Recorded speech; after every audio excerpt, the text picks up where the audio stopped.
Olá! Hoje nós vamos concluir o estudo do quadro natural do Brasil. Nós vamos desenvolver mais um tópico de geografia do Brasil. Vamos conhecer os climas do nosso país e vamos concluir com o estudo dos domínios morfoclimáticos. Para iniciar o estudo dos climas do Brasil, precisamos antes conhecer os elementos e os fatores do clima. Vamos observar o nosso primeiro quadro.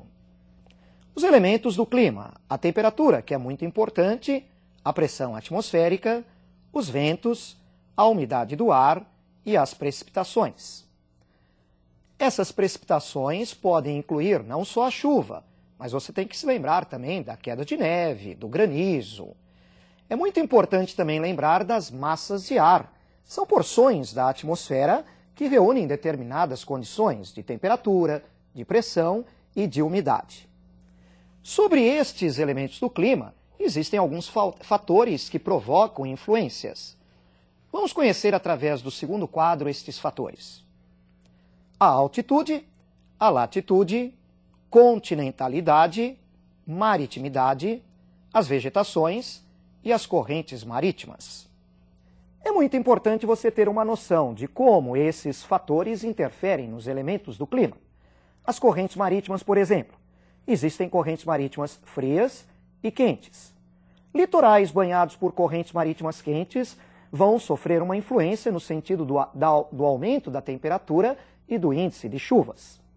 Litorais banhados por correntes oceânicas frias, como o norte do Chile e sul do Peru, vão sofrer uma atuação, um efeito oposto. A corrente marítima fria vai provocar até a formação de desertos nesses litorais, diminuindo a umidade atmosférica. Veja bem, não é só o clima que interfere na vegetação. A vegetação também causa influência sobre o clima. Por exemplo, através da transpiração das plantas, fornecendo umidade para a atmosfera.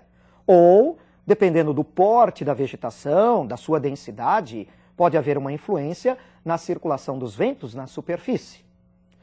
A maritimidade é um fator climático que atua próximo a grandes massas de água, por exemplo, próximo ao litoral. Torna a atmosfera mais úmida, e essa atmosfera mais úmida vai permitir com que a amplitude térmica seja menor. O clima vai se tornar mais moderado. Em contraposição, no interior do continente, atua o fator continentalidade. A atmosfera é mais seca, e com isso, a amplitude térmica é maior. A latitude, distância em relação ao Equador, causa uma influência especial sobre a temperatura, por exemplo. Longe do Equador, a temperatura é menor. Próximo do Equador, devido à incidência mais direta dos raios solares, a temperatura é maior. E o relevo, através da altitude. Quando subimos no relevo, percebemos uma queda da temperatura. Nos locais mais baixos do relevo, a temperatura é maior. Importante também lembrarmos então das massas de ar, porções da atmosfera, como eu disse, com determinadas condições de pressão, temperatura e umidade. Essas massas de ar se movimentam, elas se deslocam das áreas de alta para baixa pressão. Vamos conhecer através do mapa do Brasil as massas de ar que atuam em nosso território. Observem.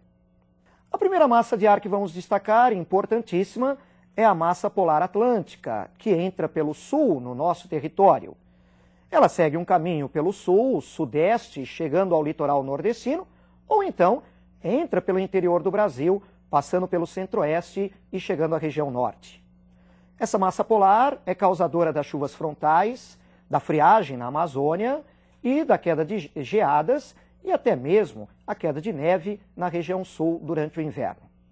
A massa tropical atlântica se aproxima pelo leste, atua junto ao litoral, é quente e úmida, provoca chuvas.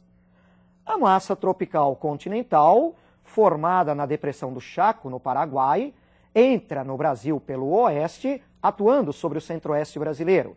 É quente e seca, contribui para o inverno seco nessa região. A massa equatorial atlântica se aproxima pelo nordeste e vai atuar na faixa litorânea do nordeste e do norte.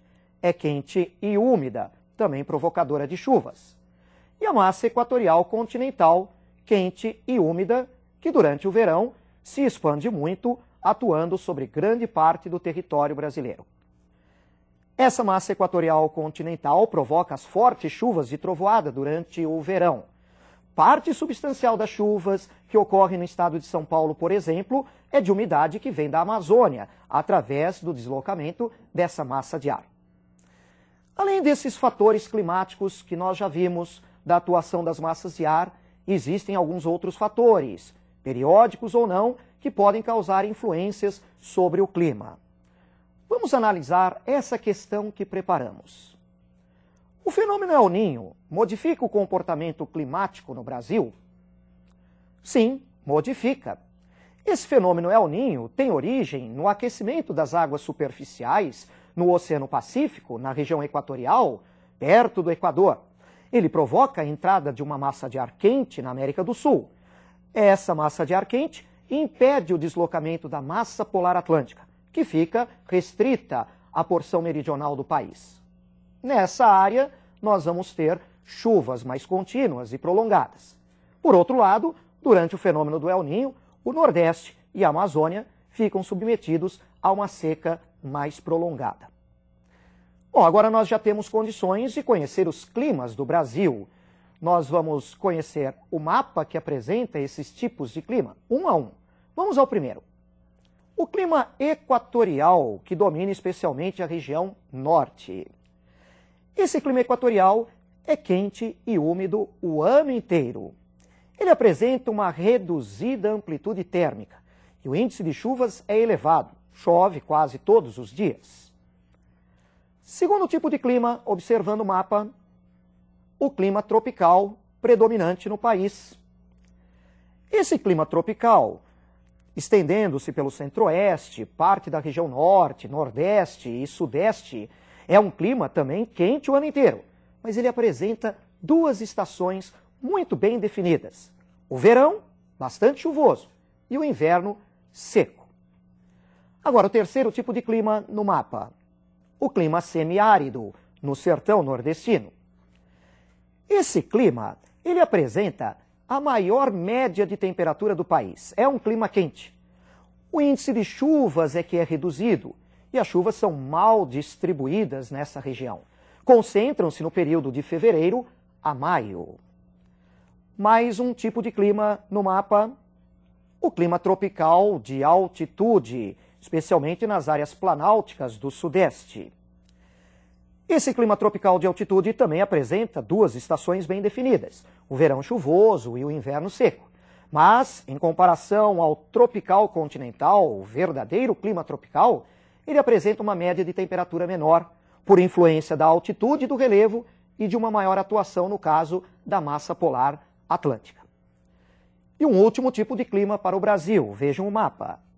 O subtropical, especialmente na região sul do país. Esse clima subtropical apresenta a menor média de temperatura do país, entre 16 e 18 graus. As chuvas são regulares e bem distribuídas. E é nesse clima que nós temos a maior amplitude térmica do país, devido às maiores diferenças de temperatura entre o período do verão e o período do inverno. Conhecemos os climas brasileiros. Para fechar o quadro natural do Brasil, vamos lembrar então dos domínios morfoclimáticos. Como é que nós podemos definir esses domínios morfoclimáticos? Eles são definidos a partir da interação que existe entre os vários elementos naturais: o relevo, o tipo de solo, o clima, a vegetação e a rede hidrográfica. Nós vamos então também conhecer através do mapa os vários domínios que ocorrem no Brasil. Vejam o primeiro, o domínio amazônico, na região norte. Esse domínio amazônico tem quais características? O clima é quente e úmido. A vegetação nessa região é densa, representada pela floresta equatorial amazônica. A rede hidrográfica é muito rica, rios extensos, volumosos, grande quantidade de água nessa bacia. Os solos são relativamente pobres, apesar da presença da floresta. A Amazônia já esteve coberta por mar. Debaixo da camada orgânica do solo, que sustenta a floresta, encontramos, na verdade, um solo composto com um grande percentual de elementos arenosos. Então não é um solo muito fértil, apesar da camada orgânica. O segundo domínio morfoclimático do Brasil, observem, o domínio do Cerrado. Esse domínio do Cerrado, que domina a porção central do território brasileiro, é constituído por áreas aplainadas, onde se destacam as chapadas. Temos aí o domínio do clima tropical ou tropical continental, verão chuvoso, inverno seco, e uma importante vegetação brasileira, o Cerrado, predominantemente arbustiva. A região do Cerrado é um verdadeiro berçário de muitos rios brasileiros. Muitos rios nascem nessa região e correm para regiões vizinhas, formando várias bacias. Os solos na região também têm problemas de fertilidade e acidez. Outro domínio morfoclimático do país, o domínio da Caatinga. Ele ocupa basicamente o Nordeste, na região sertaneja, constituído por áreas aplainadas, depressões, localizadas entre serras e chapadas. Clima semiárido, mais seco, vegetação pobre de Caatinga. O solo não é rico em matéria orgânica, mas quimicamente ele é fértil, apesar de ser um solo raso. Lá encontramos também os rios intermitentes ou temporários, que secam durante parte do ano. Outro domínio morfoclimático no mapa é o domínio dos mares de morros. Esse domínio, que se estende em parte pelo sudeste, é constituído por um relevo ondulado, morros arredondados, que originariamente eram cobertos pela Mata Atlântica, já muito retirada pelo homem. O clima tropical de altitude completa o perfil deste domínio, que é um dos mais alterados no Brasil.